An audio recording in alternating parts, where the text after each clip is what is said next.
শুধু সংস্কার বাস্তবায়িত হলেই সুষ্ঠু ও নিরপেক্ষ নির্বাচন নিশ্চিত হবে না। এজন্য গণতান্ত্রিক মূল্যবোধের চর্চার পাশাপাশি রাজনৈতিক সংস্কৃতির আমূল পরিবর্তন প্রয়োজন বলে মনে করেন সুশাসনের জন্য নাগরিক সুজনের সম্পাদক বদিউল আলম মজুমদার। সকালে রাজধানীর সিরডাপ মিলনায়তনে সুজন আয়োজিত সুষ্ঠু নির্বাচন ও গণতান্ত্রিক উত্তরণে নাগরিক ভাবনা শীর্ষক আলোচনা সভায় এসব কথা বলেন তিনি। এ সময় বক্তারা বলেন, অতীতের জালিয়াতি ও বিতর্কিত নির্বাচনের জন্য দায়ী নির্বাচনকালীন সময়ে সরকারের পক্ষপাত দুষ্টতা, নির্বাচনী অঙ্গনে দুর্বৃত্তায়ন, টাকার অশুভ প্রভাব, নির্বাচন কমিশনের অপারগতা ও ক্ষমতার ভারসাম্যহীনতা। এজন্য সুষ্ঠু নির্বাচন সহ টেকসই গণতান্ত্রিক উত্তরণে আইনি, প্রাতিষ্ঠানিক ও কাঠামোগত সংস্কারের বিকল্প নেই বলে মত দেন তারা।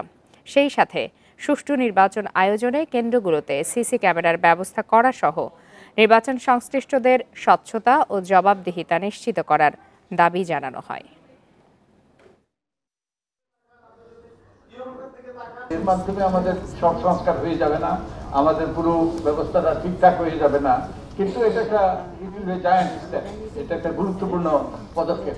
একই সাথে আমাদের অনেকগুলো পরিবর্তন আনতে হবে, মানসিকতা, রাজনৈতিক সংস্কৃতি পরিবর্তন আনতে হবে।